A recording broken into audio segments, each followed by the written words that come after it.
fashion meet archery, it will becomes art. Dan kebetulan ada sahabat saya juga nih, Om Iki di sini. Kebetulan kita sempat, bukan kolaborasi lebih tepatnya, kita sempat terlibat lah. Saya sempat Om Iki sempat konsultasi waktu itu tentang panahan dan ya, apa ya namanya ya, alhamdulillah itu masuk di secara jejak digital. Asik, sekarang kan zamannya kita ngomong digital. Secara jejak digital itu masuk dan membawa bendera merah putih, membawa lambang Garuda di Miss Universe ya Om? Ya betul, Miss Universe tahun 2019. Bisa cerita sedikit nggak kenapa sih waktu itu kita waktu itu Om Iki yang dari Morfasio yang buat sama Maya Ratih ya? Iya, jadi ini kolaborasi saya dengan Maya Ratih. Yes. Jadi Morfasio dengan Maya Ratih, ini kolaborasi untuk National Costume Miss Universe 2019 ya. Miss Universe Indonesia ya. Ya temanya nanti kita bisa bahas ya berarti ya. Itu tema dari judul dari karyanya sih Sang Wanita. Nanti kita bisa bahas ya untuk detailnya gitu ya. Bisa cerita sedikit nggak Om? Kenapa sih yang kepikirnya archery, panahan gitu? Nah, konsep Sang Wanita itu dilatar belakangi dengan konsep kita juga tahu Sri Kandi. Yes. Ini seringkali kita bahas tentang Sri Kandi Indonesia, Sri Kandi. Nah, sedangkan saya pribadi juga harus banyak belajar mengenai Sri Kandi. Ini juga ada termasuk dalam mitologi. Ini ada di Ramayana, secara Jawa dan lainnya. Masing-masing memiliki versi. Tapi memang cerita seperti ini berbicara soal nilai-nilai dan ada pesan-pesan, ada message yang luar biasa yang disampaikan dari turun temurun. Jadi menurut saya ini sakral. Jadi memang Sri Kandi apa ya? Memang itu selalu tergetar terus sih. Ini dari tahun 2013. Kalau mungkin saya ada beberapa prosesnya. Jadi saya pernah gambar dari tahun 2013. Wow, seperti ini. 2013 ini baru diproduksi 2019 2000. Betul. Jadi ini mungkin rekan-rekan ada yang tahu juga ya bicara soal Ibu Pertiwi itu. Kita juga kolaborasi dengan Maya Ratih juga untuk Putri Indonesia tahun 2017 ya. Itu juga berbicara soal Ibu Pertiwi karena ini 2013 ya, sebenarnya lebih lama lagi gitu. Tapi saya waktu itu memang belum bisa mengangkat dulu karena memang banyak hal yang harus dipersiapkan. Berbicara soal studi dan juga momennya, isunya juga kita harus lihat. Dan ini terus berjalan. 2016 saya gambar lagi, 2017 saya gambar lagi di sini gitu kan. Jadi memang ini semua proses perjalanan yang tidak sebentar untuk ke sini. Ya katakanlah itu bisa memakan waktu sekitar berapa tahun ya? 2013 6 tahun waktu itu. Iya gitu. Jadi ini sebuah perjalanan. Nah,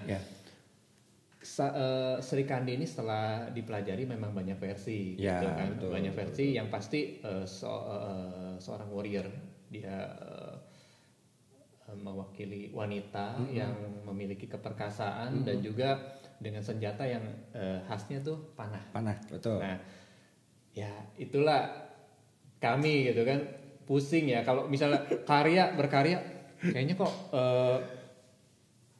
Sri Kandi ya pakai panah, udah gitu aja gitu kan. Terus kita bikin panah-panahan misalnya gitu kan, atau ini terkesan tidak enak panah-panahan gitu ya.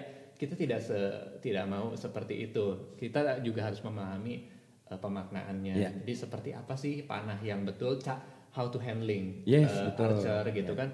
Itu penting. Dan juga ketika memanah saya melihat dan saya juga ketemu sahabat saya ini Kang Adit. Itu saya dengar kan panahan. Setelah ini kita jalan berapa tahun ya Kang Adit ya untuk panahannya? Kalau saya dari 2016 akhir 2017 awal. Itu cukup lama dan saya juga melihat prosesnya itu di Facebook, bahkan saya juga mampir ke rumahnya. Wow, keren banget sekarang jadi berlatih panah di sana ya. Jadi luar biasa. Jadi saya melihat ternyata panah itu tidak sesederhana itu. Betul. Dan juga ada satu budaya di situ, ada satu SOP ya, di situnya juga betul, ada etikanya, bagaimana, ada latar belakangnya, ada storynya. Akhirnya saya juga, wah kebetulan pas deh ini kayaknya momennya pas, kita ngobrol deh bagaimana tuh soal panahnya sendiri yang Sri Kandi bagaimana. Jadi kita pelajari sejarahnya seperti apa gitu kan, cerita utamanya, tapi kita juga pelajari mengenai teknis dan panahnya itu sendiri bagaimana gitu, dunia panahan. Ini saya juga ngobrol jadinya dengan Kang Adit. Ini dijelaskan banyak dan saya banyak belajar, saya berterima kasih juga saya mempelajari banyak hal mengenai panah. Betul. Ternyata luar biasa, mendalam sekali dan connect gitu ya. Jadi saya jadi mengerti ternyata hebat nenek moyang kita berbicara soal Sri Kandi yang membawa panah itu tidak sesimpel itu. Bahkan filosofinya mendalam. Jadi kita juga sempat bahas ya, Kang Adit, berkaitan ini secara waktu itu bahas dari sisi itu ya. Dari sisi alat keislaman waktu itu. Jadi dari senjata yang dipakai Nabi Muhammad di situ kan itu luar biasa. Juga ada para pejuang yang memakai itu. Demikian juga panahan itu recurve ya waktu itu ya, berbicara soal ternyata rahim. Wow. Lim. Itu lim ya, di situ lim ya. Jadi rusuk ya, lebih rusuk. Wow, sedemikian rupa. Jadi akhirnya kita excited banget dan saya berpikir isu yang diangkat itu empowering woman. Jadi memang ini menjadi api. Nah, memang nanti mungkin kita bahas soal empowering woman, bagaimana gitu. Kok saya cowok gitu bahasnya empowering woman gitu kan. Nanti kita ngobrol deh gitu kan. Ini hubungan dengan putri ya, di sini kan Putri Indonesia mewakili ya gitu ya. Figur wanita di sini dan di Indonesia kan, dan bagaimana panah gitu. Ini related. Akhirnya semua ternyata nyambung banget gitu. Pas kita udah ngobrol panah wanita, ternyata ada satu sensasi khusus ketika menarik busur dan melepaskannya. Ini yang susah. Betul. Karena kalau biasa anggaplah kita sebuah pementasan. Kita memakai panah. Karena kan itu ternyata ada etikanya ya Kang Adit ya. Kang Adit sempat bicara sama saya, Iki itu ada etikanya. Bagaimana ketika pemotretan saja itu tidak boleh ya. Istilahnya menuju ke kamera gitu kan. Dan itu ternyata ada, karena Kang Adit ini luar biasa, dia fotografer dan videografer, dia director video klip juga ya Kang. Sama Om Iki juga sebetulnya. Saya kenal Om Iki udah lama. Kita dari tahun 2010 ya, kita 2008 2010. Iya, sekitar segituan. Waktu yang itu itu R7 ya waktu itu. Kalau Miss Universe sendiri itu bulan apa kemarin tuh ya? Sekitar bulan Desember ya waktu itu ya. Sekitar bulan Desember. Om Iki nggak? Om Iki itu datang ke rumah tanggal 15 Agustus, pertama kali datang sendirian, lalu nggak lama setelah itu datang bareng ibu, bareng istri, bareng anak yang teran nembak waktu itu. Ya, ikutan. Ya. Jadi pertama Om Iki datang cerita ke saya mau bikin satu kolaborasi untuk Indonesia, untuk Miss Universe. Memang waktu itu juga keluar konsep Sri Kandi kan? Dan yang relate ke saya waktu itu, wah ini luar biasa keren. Kenapa? Karena medali olahraga pertama Indonesia di Olimpiade itu yang difilmkan 3 Sri Kandi itu dari panahan. Panahan ya, justru. Medali perak pertama, cuman beritanya tidak semeriah Olimpiade Barcelona 92 waktu bulu tangkis mengawinkan Susi Susanti sama Alan Budi Kusuma waktu itu. Nah, dari kita mau bikin dari busur bambu waktu itu. Oh iya, sempat ya waktu itu. Ya, sempat bambu saya sempat bikin, tapi nggak aneh gitu kan. Jadi karena dari segi safety kan Om Iki request waktu itu bisa nggak pas catwalk kita nembak juri gitu.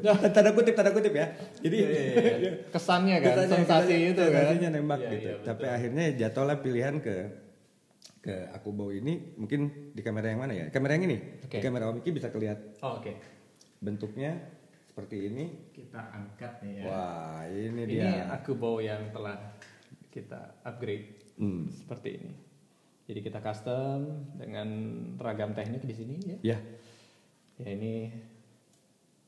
ini kita sebut, kita namakannya Bow of Glory. Jadi memang ini tentang busur kemenangan. Jadi di sini ada nilai-nilai. Iya, ada 8 ya, berapa? Ada 8. 8 ya, betul.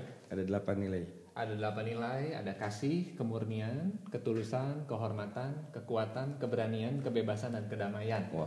Jadi memang ini tema yang diangkat secara, ini memang simbol, memang simbol. Jadi ketika ditarik dengan, ini juga perlu power, nanti kita ngobrol teknis ya. Ini seru nih ketika ditarik, ini ada bobot yang lumayan ya. Apalagi untuk saya pemula ya, itu juga kerasa banget. Untuk putrinya juga pasti pas narik juga lumayan sih gitu ya. Jadi karena memang sensasi itu nanti kita bahas. Nah, kita ditarik dan kita tuh ini sebab doa.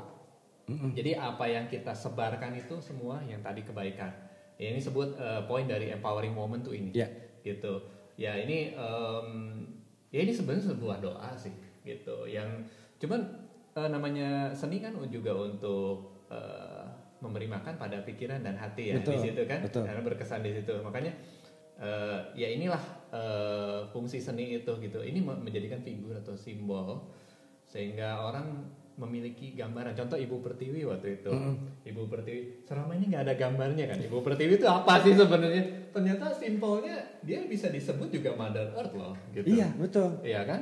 Jadi begitu ada satu figur itu orang butuh figur.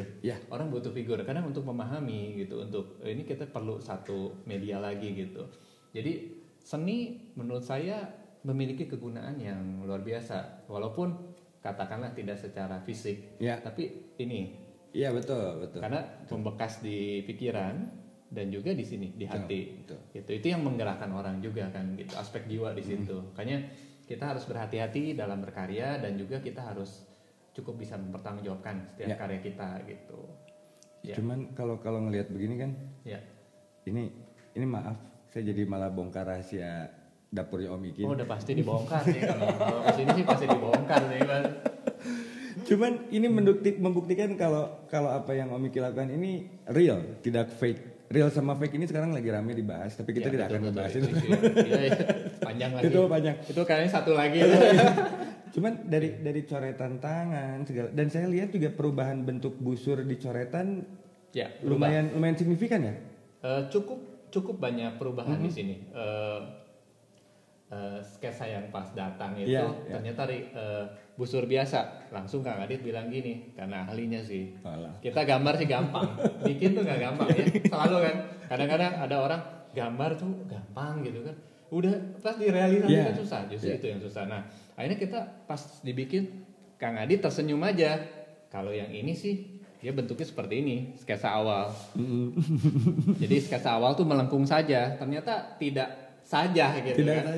Kalau yang ini bagusnya untuk cindera mata. Lah, saya nggak ngerti kan cindera mata. Oh ternyata itu tidak ada aspek kekuatan ya. Itu ada efek sekali masalah power dan lain-lain. Oh ternyata recurve, melengkung, bentuknya seperti rusuk. Dan itu udah filosofi wanita juga. Wow, oh iya powernya lebih besar. Saya kan awam gitu, makanya diajarin. Thank you ya Kang. Nah, udah gitu pas ngobrol-ngobrol lagi, ya dasar ahlinya sih ya.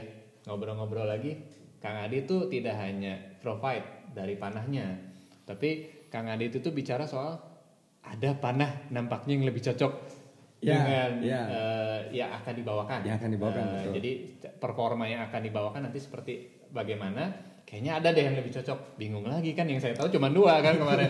Ternyata ada lagi Akubow ya. Akubow didatangkan oleh Kang Adit seperti ini. Bingung juga sih, ini kayak robotnya. Kayak robot betul. Ini kayak transformer kalau saya. Gitu. Tapi unik banget. Akhirnya diberikan tutorialnya seperti apa gitu kan. Terus kita bahas juga. Karena ini nariknya lumayan juga ya. Jadi lumayan. Ya cuman memang waktu itu kenapa akhirnya pilihan jatuh ke sini karena sama Om Iki ini kan akan di custom dia. Betul. Ditambahin ini, ditambahin itu, dan memang ini harus berfungsi, dia harus ditarik. Harus ditarik, dilepas. Dan tidak boleh hancur gitu. Kayak kalau orang sudah bilang ditarik, dilepaskan cara roplok kan pada copot malah. Tapi dengan konstruksi Akubow ini memang dia dan secara bentuk jadi indah. Betul. Kang kayaknya harus dicoba deh Kang. Coba nariknya kan. Sama ahlinya aja. Saya soalnya kalau narik gitu Coba kan ini masih gimana ya Kang ya? Ini, masih layak ya Kang? Coba ya kita coba. Saya belum setel lagi sih. Kita coba aja ya. Coba. Ini kalau kita lihat sensasinya ya ini nanti kita dari penjelasan. Kalau di gini dia tuh. Ya, gini. Itu baru mungkin sepertiga power ya, mungkin sepertiga ya. Power. Itu Dan baru juga, sepertiga power. Karena saya pakai ini terus posisi angle kamera jadi memang tidak benar tadi ya. cuman intinya ketika dia di masuk begini dan dilepas aman. Ini harus dipertimbangkan ya Kang. Jadi kan, aspek keselamatan dan lain-lain. Jadi ya dan yang saya dengar juga ini yang bikin heboh waktu catwalk itu kan buat nasional kostum itu kan. Bikin heboh kenapa? Karena Indonesia menampilkan sesuatu yang baru waktu itu. Ya. Sesuatu yang baru, catwalk jalan bawa busur.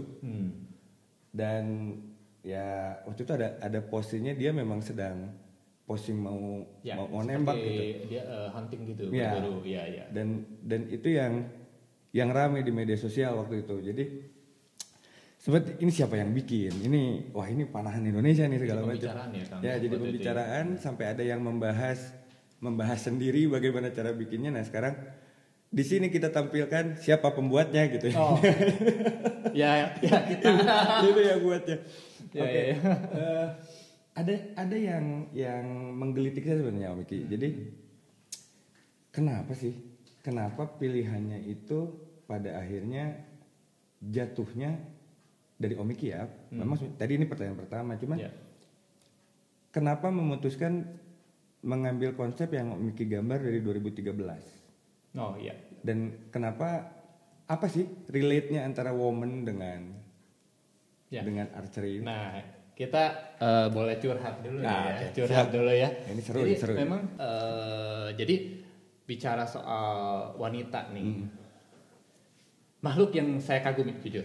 Saya juga. Sama ya, gitu ya. Pengagum wanita jujur aja gitu. Soalnya susah jadi cewek. Ya bisa saya bilang begitu. Karena sulit sekali memang. Saya lihat, saya belajar satu dulu, yang terdekat dulu. Saya belajar dari ibu saya dan juga istri saya. Iya dong. Gitu, istri ya pasti. Nah, dan memang dua pribadi ini juga melewati banyak hal yang sifatnya challenge gitu kan. Juga ada beberapa hal yang saya sampai bilang mereka juga survivor gitu ya dalam istri saya khususnya juga dia mengalami banyak proses hidup yang seru banget gitu kan. Ini saya salut ya sama dia juga, dan ini juga cukup melatar belakangi perjalanan ini. Dan juga saya berbicara dengan partner saya Maerati. Maerati juga seorang wanita yang kuat gitu. Jadi dia tipe pejuang. Saya sampai bilang sama dia, lu kayak kuda perang aja gitu ya. Dia juga pejuang hebat, dia terus maju sih. Dan juga kalau dilihat karyanya dia strong banget ya. Maerati punya karakter yang strong gitu kan, memang bagus deh. Nah, jadi saya bilang, ini cocok sekali gitu. Karena ini yang mau diangkat wanita sebagai pejuang. Soalnya kan ya kita tahu sendiri kan gitu, banyak sekali penindasan ya pada kaum wanita. Juga banyak hal-hal yang ya kita tahu sendiri ya, bagaimana ketidakadilan yang terjadi gitu, dan banyak sekali silence victim. Dan ini yang berbahaya. Ini juga di Indonesia gudangnya silent victim di sini ya. Terjadi banyak hal yang memang kita jadi isu ke feminis ya di sini ya, tapi memang itu yang terjadi gitu. Dan yang terdekat, dan saya mau mengangkat di sini memang empowering woman. Saya sampai ngomong waktu itu di press con tuh, saya ngomong empowering woman, saya tidak layak. Why? Karena sebenarnya siapalah saya meng-empowering woman. Tapi saya bilang saya hanya menyalakan api. Karena wanita tuh pada dasarnya sudah kuat. Betul. Hanya dinyalakan saja apinya. Betul. Mungkin seperti itu. Saya di sini saya bicara juga, saya izinkan saya untuk bisa menyalakan itu. Dan saya juga berusaha untuk bagaimana kita mendapatkan api itu. Ya, walaupun lilin gitu kan. Dan ini memang kita perlu juga mempelajari banyak hal gitu. Bagaimana apa yang sesuai dari desain, dari yang membawakan waktu itu kan. Jadi kita sampai mencoba membaca bagaimana nanti kompetisi di sana gitu kan, yang walaupun kita nggak tahu semua, ternyata kita menguntungkan banget waktu itu panggungnya kecil. Jadi Putri bisa jalan dengan lancar waktu itu. Kasihan tuh yang gede-gede. Ya pokoknya pas banget sih menurut saya. Kemarin kita nggak berhasil jadi best national costume memang. Tapi kita bersyukur banget karyanya jadi. Betul. Itu yang asik sih. Kalau buat saya sebetulnya best national costume itu kalau nggak salah kan by voting kan? Ya ada beberapa yang by voting, ada penentuan. Tapi istilahnya begini, dari zaman setiap saya ikut kompetisi kalah menang pasti ada ya. Tapi saya berbicara soal yang pasti karyanya tepat atau tidak. Itu dia. Kan, karena yang itu yang membuat itu hidup terus karyanya. Jadi sampai sekarang saya bersyukur banget karena kita bukan jurinya. Itu apa masalahnya. Nah, saya berbicara di Indonesia ini semoga doanya jadi. Jadi kalau istilahnya ini sebuah doa, ya terserah deh mau menang kalah orang ngomong terserah. Tapi kalau buat saya yang penting kita menang di hati kita. Gitu, dan ini sesuai apa yang kita mau sampaikan. Jadi memang waktu itu ya berbicara soal wanita dan panah. Pas kemarin bilang sama Kang Adit itu sampai memanah, ternyata ada postur khusus ya Kang, di mana wanita tuh ada satu pose yang sangat cantik dari punggung. Betul. Karena ini ada kekuatan di punggung ternyata. Betul. Nanti mungkin Kang Adit bisa jelasin juga di punggung. Saya jadi sok panah nih, saya kurang maaf ya kalau saya salah, tolong dikoreksi. Cuman memang kekuatan punggung ketika ini. Nah, ini yang harus dilatih dan itu punggung wanita tuh adalah satu bagian yang sangat indah dari lekuk curve itu. Nah, panah itu membentuk itu, melatih itu. Jadi dan pusat kekuatan power tuh di situ. Karena di situ ada powerhouse, ada di sini kan gitu. Itu pengaturan nafas, akurasi. Ini wanita banget. Dimana seringkali kita mendapat wanita emosional, wanita tuh queen. Dia fokus loh. Dia harus bisa fokus untuk menyelesaikan sesuatu. Dia harus tenang. Ibu malah. Gitu kan. Dan dia harus punya kekuatan. Ini udah stretching. Ini power. Ini akurasi. Ini ketenangan. Ini ini shape. Keterampilan. Wah, itu sih menurut saya satu syarat. Jadi cuma segitu aja udah prasyarat cewek banget gitu. Ini udah satu nilai ya. Saya lihat wanita sekarang perlu sekali gambaran-gambaran figur yang positif gitu. Oh iya, ada lagi satu. Waktu itu saya main ke museum yang di Jogja itu yang ada surat Gusti Nurul. Rin, itu apa ya Rin ya nama museumnya? Ulen Sentano ya waktu itu. Nah, di situ ada surat dari Gusti Nurul. Gusti Nurul, maaf saya lupa panjangnya, nama panjang beliau gitu, itu luar biasa banget. Perempuan adalah tiang negara. Waduh. Jika rusak wanita, rusaklah negara. Itu selalu membekas pada saya. Saya bacanya itu surat loh, dia tulis banget. Betul. Jadi memang wanita itu tiang negara. Sedangkan banyak sekali saya dapati wanita tidak menghargai dirinya. Sampai begitu ya istilahnya. Akhirnya banyak hal yang tidak sesuai jadinya gitu. Sayang sekali jadi misplaced gitu. Padahal itu sumber kekuatan. Ya kalau kita lihat kenapa sih Disney bicara soal putri terus? Pasti ada sesuatu deh. Jadi memang wanita itu punya kekuatan. Putri lagi gitu kan. Betul. Memang ini hal yang luar biasa dan di Indonesia itu saya bisa bilang queen-nya Indonesia tuh. Jadi Asia tuh punya karakter queen tuh. Betul. Mungkin tahu sendiri ya mungkin ya queen kita ngomong Nyi siapa gitu.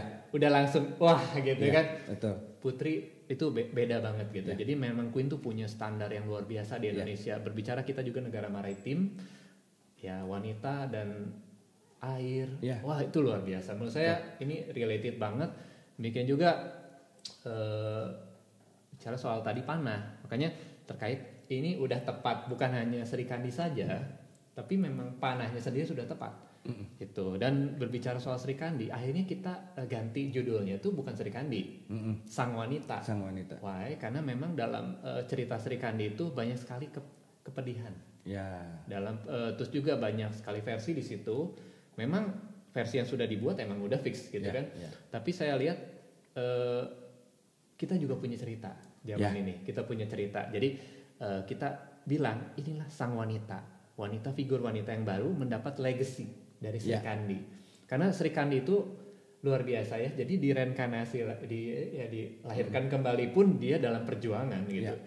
Jadi dalam kematiannya dan kehidupannya kembali itu perjuangan. Betul. Itu yang saya mau ambil. Makanya legacy itu disebutnya legacy of Sri Kandi.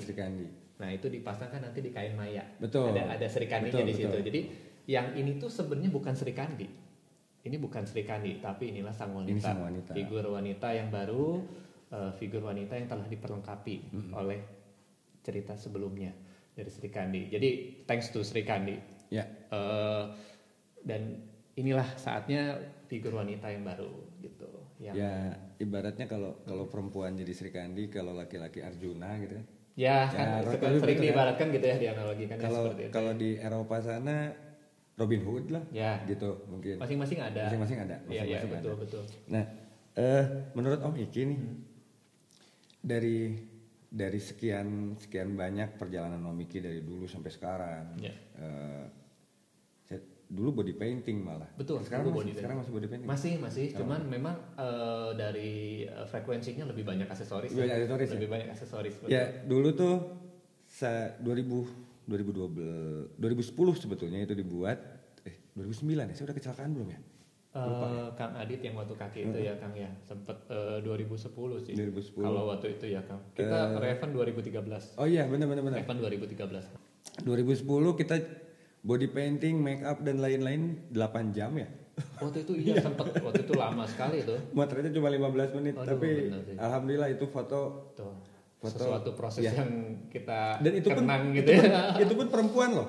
Iya, semua. Itu kita perempuan. Iya. Dua sisi tentang perempuan.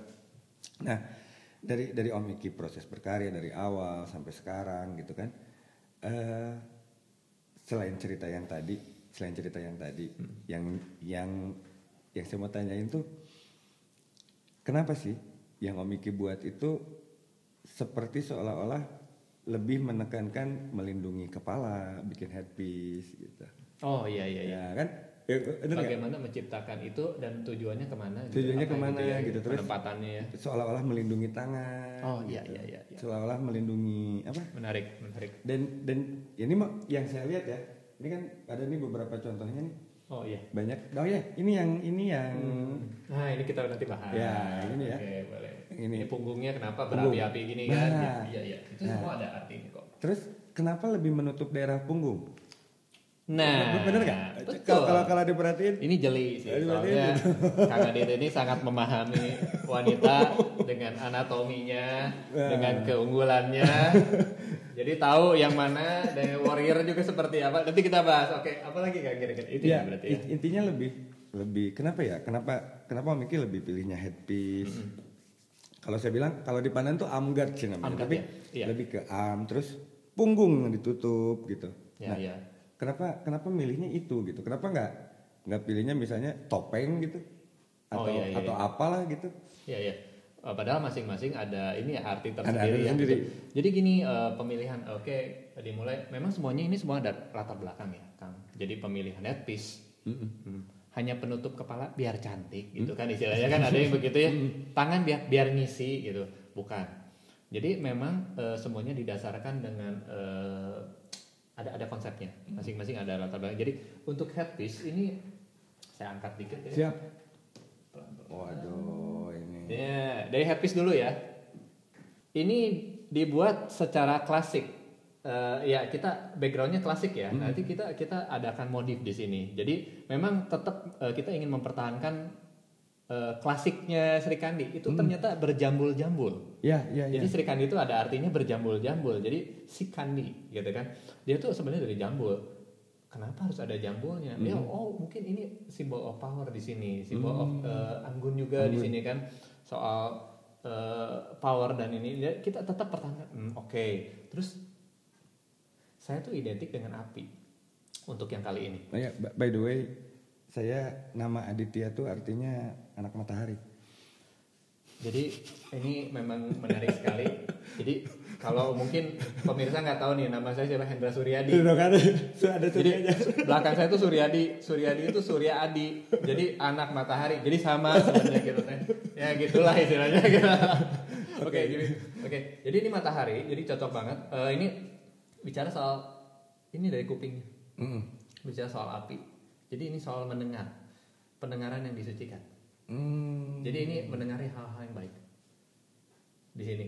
Jadi di sini dan juga dia memancarkan sesuatu yang baik. Di sini. Di sini ini phoenix. Ini dari burung api. Ini ada ininya ya. Ya, ini jadi memang ada batu merah ini bicara soal phoenix. Ini bicara soal burung yang rebirth. Ya, dia dilahirkan kembali, mati dan lahir kembali, bicara soal semangat. Dan ini dibuat untuk berterap seperti ini soal power. Nah, ini berbicara soal wanita tuh mahkota ya, identik dengan mahkota. Jadi memang kepala ini memang penting sekali untuk dilindungi. Jadi ya seperti dalam perang kan memang kepala perlu sekali dilindungi. Dan saya bilang ini bukan hanya fungsi, bukan hanya sekedar estetis, tapi ini juga bicara soal makna. Karena ini simbol. Jadi memang ini kita tetap mempertahankan klasik Sri Kandi dan juga aspek modern. Jadi ini ya, seperti ini kan kita juga berikan akrilik seperti ini yang kita setting seperti api. Yang amgat ya tadi juga ternyata di panahan ada. Ini juga bicara soal ya bagaimana memanah ketika tangannya luka. Makanya ini sesuatu yang harus dijaga. Jadi bicara juga soal wanita harus menjaga dirinya gitu. Ini saya sampai tulis ini semua ada artinya ya. Ini ada artinya semua. Jadi memang ini bicara faith and endurance. Jadi memang di sini tentang harapan. Jadi ini kan glory yang narik harapan. Yes, betul. Yes, gitu. Betul Kan betul. gitu ya. Jadi high five dulu dong berarti ya. Cus. Cocok. Faith and endurance. Jadi bicara soal apa? Dan endurance tadi, ketahanan. Jadi ketika ditarik itu dengan penuh iman dan juga ketahanan. Nah itu di situ itu bicara soal yang filosofi yang tangan. Ini gokil loh. Ini ada semua loh. Ada ini ada. Ada semua nih. Tadi yang faith, oke. Terus bicara ini ya Kang Adit ya, punggung ya. Punggung. Nah punggung ini menariknya ada api di sini ya. Kita putar sedikit. Ada api. Ini yang bagian yang paling saya suka sebenarnya di sini. Betul. Punggung yang disebut indah. Terus ada panah, ada anak-anak panahnya di sini. Ya. Nah, ini ceritanya apa? Oh, berarti kayak film fantasy jadinya. Oh, ngambil panahnya dari sini. Belakang. Ternyata bukan. Ternyata dia ditusuk panah. Oh. Ini bukan panah yang keluar dari diri dia, tapi panah yang tertusuk ke punggung dia. Oke. Nah, siapa panah dari mana ini? Ini adalah panah leluhur. Ini doa. Ini anak panah dari para leluhur doa. Dia mana? Ke punggungnya Sri Kandi. Di situ mulai keluar api. Ini disebut empowering. Jadi orang tua yang baik pasti mendoakan yang baik untuk anaknya. Ya. Pasti dong. Orang tua yang baik ya, pasti. Mostly begitu. Jadi saya percaya nenek moyang kita itu mendoakan yang baik untuk keturunannya. Ya. Demikian untuk kita. Saya jadi terharu sih. Jadi saya bisa dibilang ini sebagai legacy dari orang tua leluhur kita ya. Betul. Ditandain, ya. Gitu kan? Ditandainnya karena kan? Jadilah anak yang begini, yang baik. Betul. Jadilah anak yang berguna. Jadilah anak ini. Dan ini yang ibu alami, ya, agar kamu tidak begini, agar kamu nasihat dan lain-lain masuk seperti ini dari leluhur. Betul. Makanya ini masuk dan keluarlah api dari tubuh, dari punggungnya. Jadi seperti itu. Ini filosofi dari punggungnya. Itu yang menjadi kekuatan wings of passion disebutnya. Ini passion, tentang sayap passion ini. Nah, ini yang punggung ya gitu. Ini juga kalau kita putar lagi memang ini bentuknya armor ya. Ya, armor punggung ya. Jadi kita tetap pertahankan, ini asimetris. Jadi dipertahankan juga bentuk punggungnya di sini ya. Kang Adit masih lihat ya, bentuk punggungnya masih shape wanita perempuan di sini. Cantik banget ini. Oke. Ini lalu untuk Bow of Glory ini yang tadi kita udah bahas ya, Kang ya. Kita lihat di sini. Nah, ini untuk ininya. Ini semua ini cermin. Nah, ini cermin. Wah, ini soal panahnya nih. Jadi saya ini aja ya masukan dari saya ya, ini kira-kira konsepnya seperti ini. Jadi ini ini cermin dua itu saya terlalu terpikir soal cakra atau mandala ya. Oke, siap. Jadi ada sesuatu yang berputar. Dan di sini bicara soal cermin dan karma. Asik. Di sini memang apa yang kita lakukan juga akan kembali lagi. Ya. Gitu, kebaikan atau kejahatan. Dan di sini cermin. Makanya ketika di sini tuh berbalik semua. Orang akan melihat semua. Baik si pemanah dan juga semuanya. Di sini harapannya ini, makanya saya pakai di sini cermin warna emas. Ini agar semua bercermin ketika ini. Jadi ketika kamu mau memanah atau apapun, kamu bercermin di situ. Nah ini tali merah ini bicara soal passion, semangat, spirit. Jadi kita bicara soal api di sini. Lalu di sini ada stopper. Nah memang kalau dibilang ini ada fungsi kan, karena ini memang ada fungsi ya waktu itu. Kebo sempat untuk buat latihan juga ya untuk buat ini. Ini ada stopper. Buat saya tidak ingat. Ini tidak sia-sia begitu saja. Maksudnya di sini stopper ternyata penguasaan diri. Ya betul. Di sini saya melihat ini ada penguasaan diri di sini. Betul. Ya di sini ada power. Di sini bentuk Akubo itu memang kayaknya dengan penciptanya juga saya jadi salut juga ya. Ini saya pegang seperti kuda. Iya. Jadi betul, seperti betul. Ini punduk kuda ya di sini punduk kuda.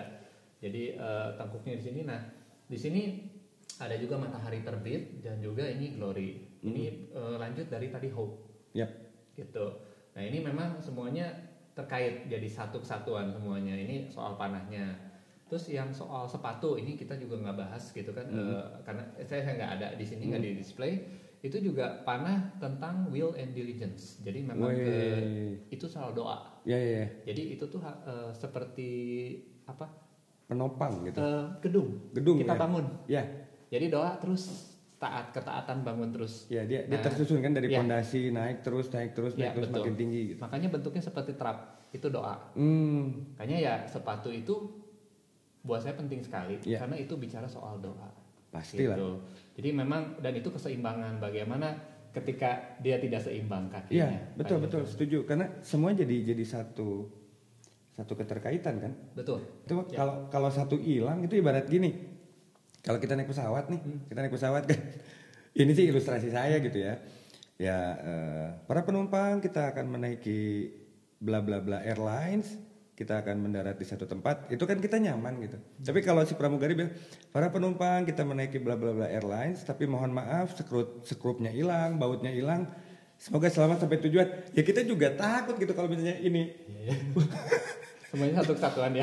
Ini satu kesatuan kan. Terus ada satu yang hilang, terus yang hilangnya penopangnya lagi pondasi ya. Ya, jadi semua harus sama. Nggak bisa cuma panah doang karena kalau pakai baju begini, baju kayak saya bawa busur ini orang juga bingung gitu. Ya betul. Ya istilahnya udah pakai gini sandal jepit kan nggak mungkin kan istilahnya. Tapi memang ya itu sih satu kesatuan semuanya. Ya oke lah ya, semoga semuanya baik ya istilahnya gitu. Jadi ya itu sih Kang Adit yang kain Mayarati. Ya.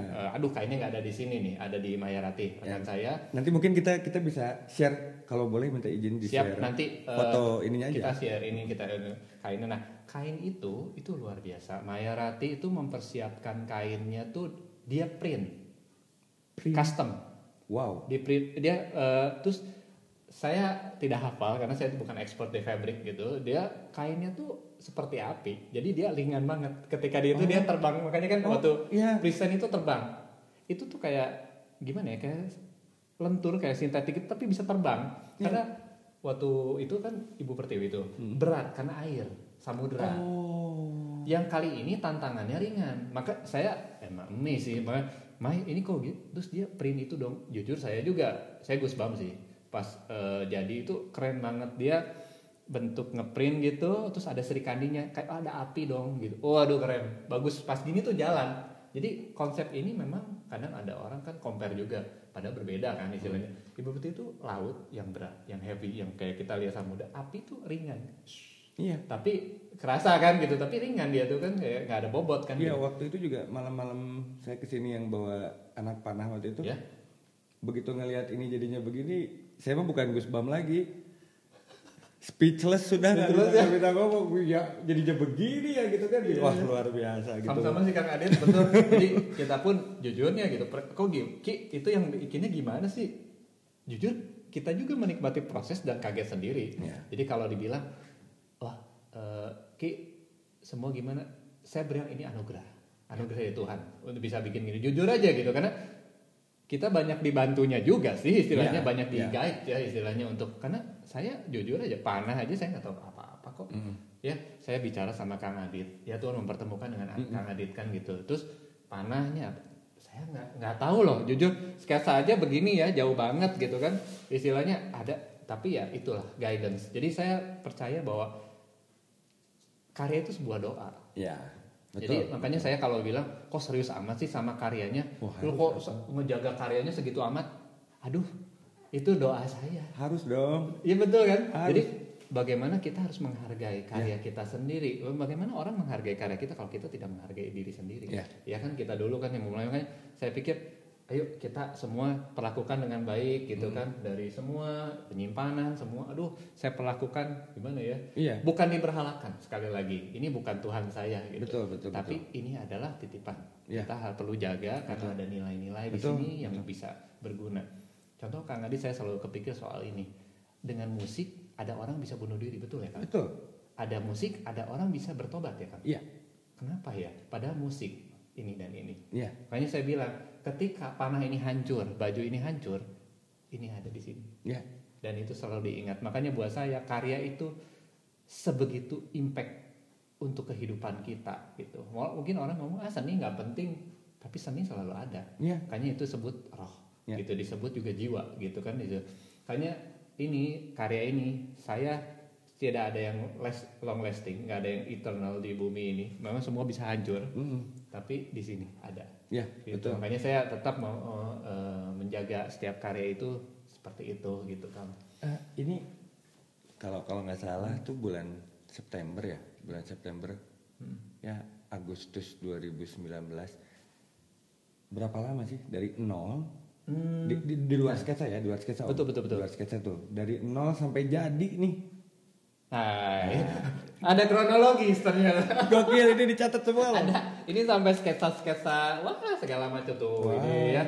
Ada ini sebelumnya ya, cuman kan kita waktu dan tempat ya waktu ya. Berarti nggak, ini memang benar dibuat gitu ya. Betul, ini bukan beli di Jamika gitu.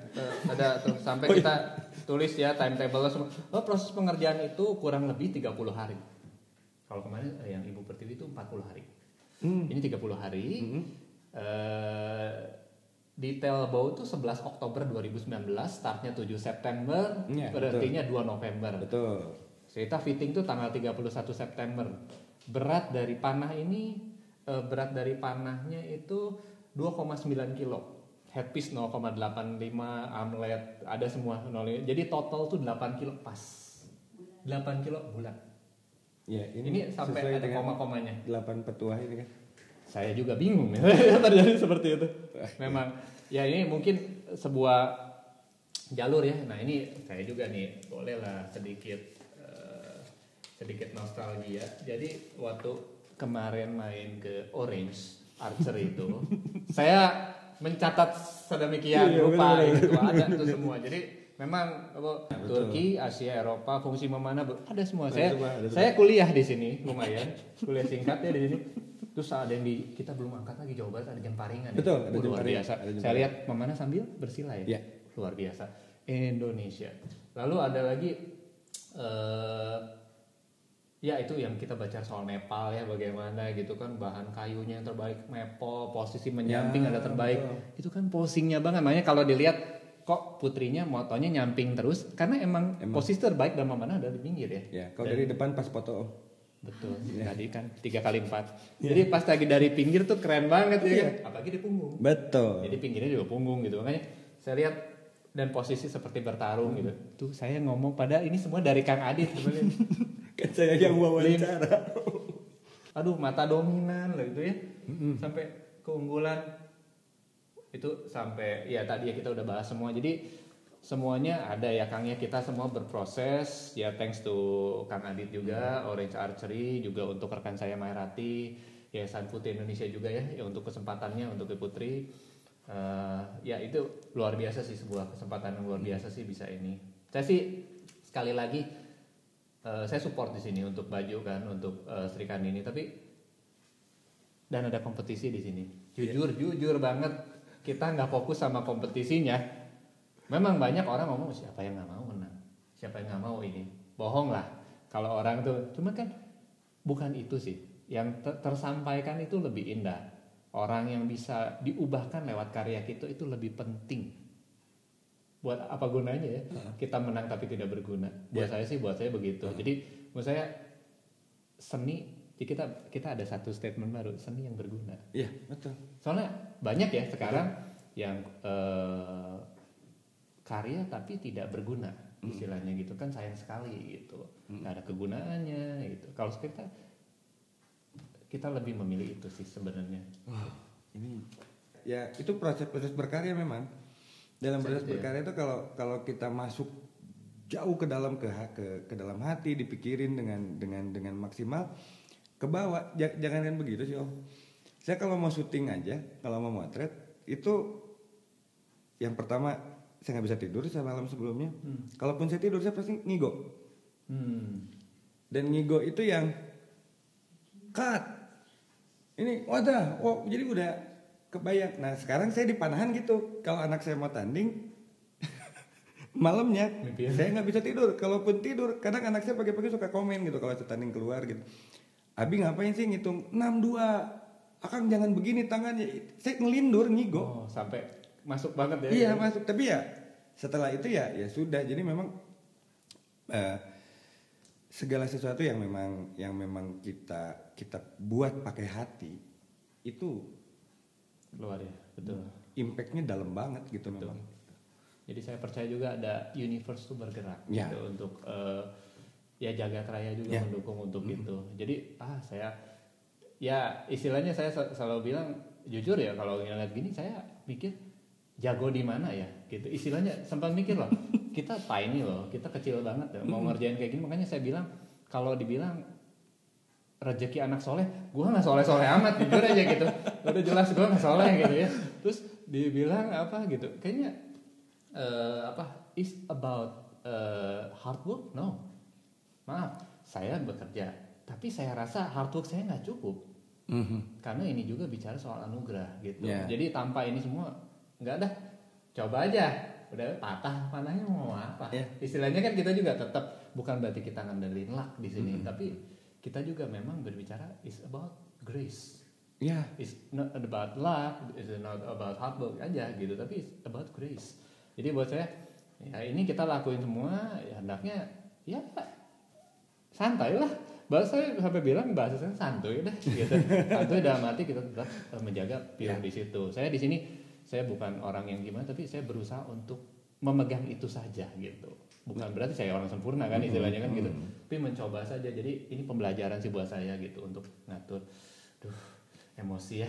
Ini kan bayangin lagi bikin sama Kang Adit kerasa ini tadinya pengen gini pengen gitu. Nggak gampang ya Kang. Jadi gampang, memang banyak pertimbangan sekali gitu. Bolak-balik dan lain-lain. Nah kalau setelah ini jadi dan banyak juga kan proyek Om Iki gitu kan, dan Morfasio jadi.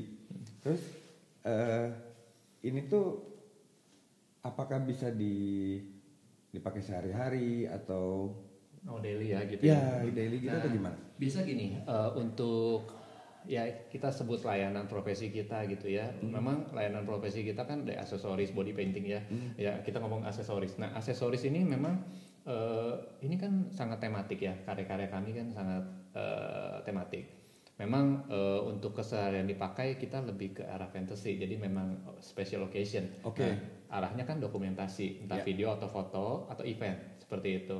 Jadi biasanya sih ya tergantung ada event atau pemotretannya, misalnya dokumentasi atau video ya seperti itu. Biasanya begitu. Nah ini erat karena kita kental banget dengan simbol. Jadi karya kita banyak simbolik gitu. Memang banyaknya lebih ke karya-karya konseptual, konseptual project ya jadinya gitu. Mungkin lebih seperti itu sih. Lebih seperti itu. Ya kalau daily kayaknya jarang gitu, jarang. Ya kalau mau pakai boleh aja sih, saya salut aja sih. Oh iya, ya benar. Ini kebetulan saya juga lupa bilang tadi di awal. Ini saya datang ke markasnya Morfasio nih. Ya. Jadi kita mampir ke sini, kita datang ke markasnya Morfasio. Kalau datang ke sini ada ciri khas, di situ kelihatan kan ciri khas lukisan hijau ini dari pertama saya datang ke sini udah ada. Ini. Oh ini. Ini. Ya ini lukisan, ini lagi tugas akhir. Ya. Ini salah satu signature artworknya Om Iki kalau menurut saya ini salah satu masterpiece-nya. Nah, mungkin dari Om Iki mau ada kata-kata motivasi buat teman-teman semua. Mungkin ada yang tertarik, ada teman-teman tertarik pengen bikin apa sih yang seperti Om Iki buat, atau mungkin ada teman-teman yang profesi jadi model. Nah, mungkin Om Iki ada kata-kata motivasi bagaimana dari pengalaman Om Iki sekarang berkarya. Bagusnya kalau jadi model tuh begini, bagusnya kalau pengen bikin yang seperti Om Iki bikin itu diawalinya dengan begini, mungkin ada. Oh gitu. Oke, ya ini mungkin yang selalu saya pegang gitu. Ini prinsip satu, kenali diri. Asik. Kenali diri, terima diri. Yang kedua itu terima diri. Yang ketiga itu penuhi panggilanmu. Wah. Nah ini sebenarnya universal. Ini bukan berdasarkan satu religi tertentu atau apapun. Ini universal sekali. Terima diri, saya melihat banyak fenomena orang tidak bisa menerima atau menjadi dirinya sendiri, gitu. Jadi istilahnya dia nggak, bukan itu, dia nggak tahu siapa, dirinya siapa, lose identity. Nah ini bahaya sekali. Yang kedua itu terima diri. Bagaimana bisa menerima diri kalau dia tidak mengenal dirinya? Jadi memang poin satu itu penting. Jadi ini step yang harus dijalani. Yang kedua tuh terima diri. Nah ini orang seringkali udah tahu dirinya siapa, dia nggak nerima. Oke. Ini juga masalah. Nah, setelah diterima itu, dia belum tentu memenuhi panggilannya. Misi dia hidup untuk apa? Untuk tujuan seperti apa? Dia tidak mau. Jadi lucu, bagaikan kalau kita berperang, kita nggak tahu diri kita. Udah gitu, siapa kamu? Dia bingung, langsung ke panah, mati. Itu di tengah baru maju dikit kok, gitu. Itu banyak sekali terjadi. Ini memang cerita kadang-kadang kayak lucu, kayak konyol, tapi itu yang terjadi di dunia sekarang. Jadi banyak sekali ya saya lihat di media sosial cukup miris juga gitu. Emang kita tidak menyalahkan media sosial karena pedang bermata dua. Semuanya juga relatif ya, semua punya persepsi sendiri bagaimana kita menggunakannya. Tapi memang bahaya sekali, memang ada beberapa yang sampai seperti itu. Kita sekarang ada kata-kata toksik gitu kan. Ada ya macam-macam lah hal-hal yang saya juga nggak tahu banyak lah ya, istilahnya seperti itu. Sayang sekali. Jadi kadang-kadang gue mau jadi dia, gue nggak siap diri gue rubah diri gue sedemikian rupa, akhirnya kehilangan dirinya sendiri gitu kan. Dan dia mengejar sesuatu yang nggak bahagia. Buat apa sih menurut saya gitu? Maksudnya untuk kita berkarya kita tetap bisa bahagia karena happiness is choice. Yes. Jadi menurut saya kayak saya bikin ini tantangan juga luar biasa. Ketika kita dari pembuatan sampai kita melibatkan tim loh di sini, nggak gampang.